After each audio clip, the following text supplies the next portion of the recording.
You struggle to carry a couch up one flight of stairs. Two people, maybe three, straining against a piece of furniture that weighs a few £100, cursing every awkward turn on the landing. Now picture a single stone block weighing as much as a loaded school bus, moved hundreds of miles, then lifted higher than a 40-story building, without a single engine, crane, or motor anywhere in sight. That's not an exaggeration. That's just an ordinary Tuesday in ancient Egypt, or ancient Britain, or ancient Peru. And the real answer for how it happened isn't mysterious at all once you understand it. It's something far more clever and far more human than most people expect. Start with the number that stops people cold. The Great Pyramid of Giza contains roughly 2.3 million stone blocks, some weighing over 2 tons, a handful weighing as much as 50 or 80 tons. It was built, according to most estimates, in around 20 years. Do the math, and that works out to setting a new block in place every few minutes for 2 decades straight, without pause. For a long time, that math made people assume something exotic had to be involved. Aliens, lost technology, some forgotten science we no longer possess. But the archaeologist Mark Lehner, who has spent decades excavating the Giza Plateau, uncovered something far more grounded than any of that. He found the city where the pyramid builders actually lived, not slave quarters. A planned settlement complete with bakeries capable of feeding thousands of people a day, breweries, medical facilities where healed broken bones were found in skeletal remains, and evidence of organized labor rotations. These weren't captives dragging stones under the whip. They were skilled, paid, fed workers, organized with the kind of logistics you'd expect from a small city, not a chain gang. So if it wasn't magic, and it wasn't slavery in the way pop culture imagines, how did they actually move stones that outweigh modern vehicles?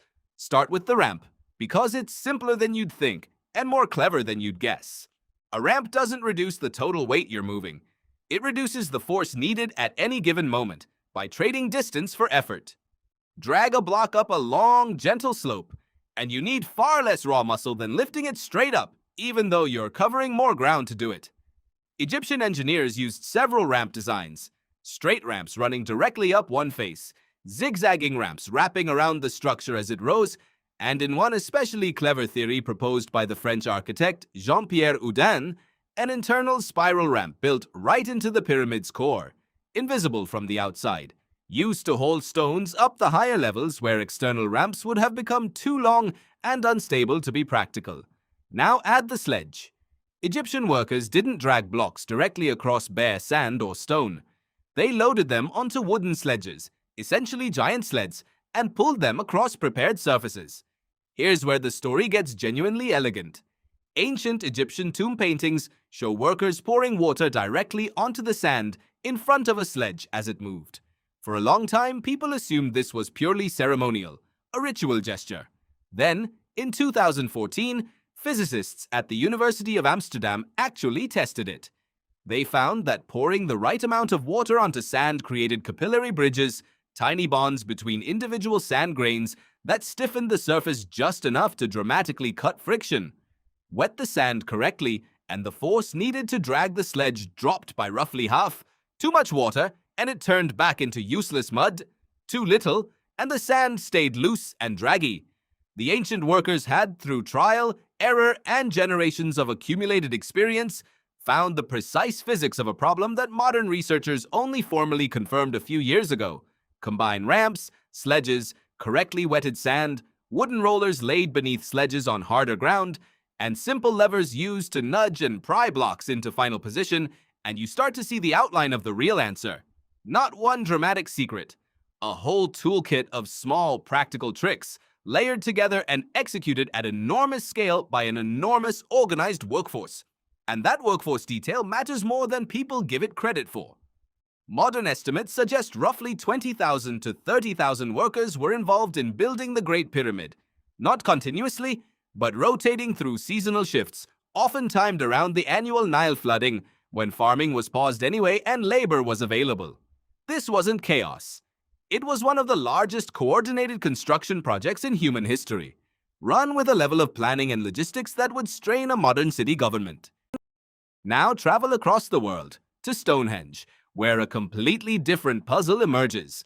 Some of the massive sarsen stones weigh over 20 tons, and archaeological research led by Mike Parker Pearson has traced the smaller bluestones back to quarries in Wales, roughly 150 miles away.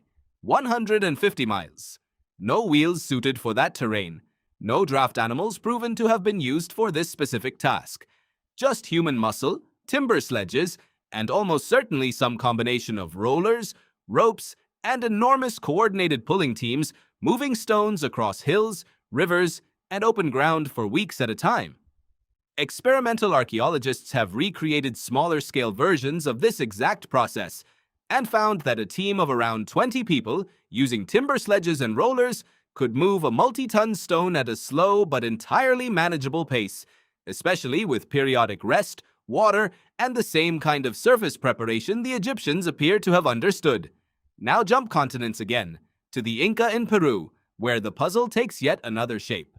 Inca stonework at sites like Sacsayhuamán involves massive stone blocks cut and fitted together with such precision that famously, you often can't slide a knife blade between them, all without mortar. The Inca didn't have iron tools.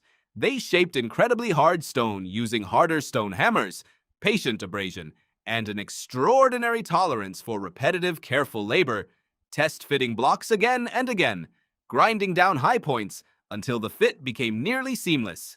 It wasn't fast. It wasn't easy. It was, by every account, a triumph of patience over convenience, executed at a scale that still leaves modern engineers slightly stunned. So across three completely different civilizations, separated by oceans and thousands of years, you find the same underlying pattern, and it's the twist that should genuinely reshape how you think about ancient builders. They didn't have machines. What they had instead was an almost unreasonable amount of organized human effort, combined with a deep, hard-won, experiential understanding of physics, friction, leverage, and material behavior, refined generation after generation, passed down through practice rather than written formulas. Modern engineering solves problems with steel, concrete, and electric motors. Ancient engineering solved the exact same category of problems with manpower, patience, geometry, and thousands of accumulated small discoveries about how stone, sand, water, and wood actually behave under stress. And here's the part that should genuinely sit with you. None of what you just learned required anything beyond materials and knowledge that existed for thousands of years before these projects were even attempted. No lost technology, no forgotten science.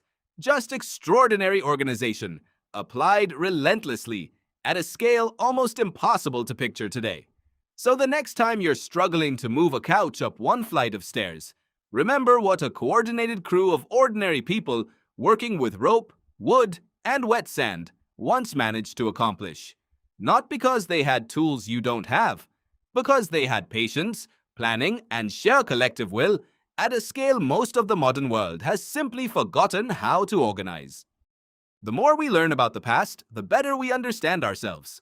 If this video sparked your curiosity, don't forget to like, subscribe, and follow Phoenix Primeval for more fascinating stories from history, science, and human evolution. Thanks for watching.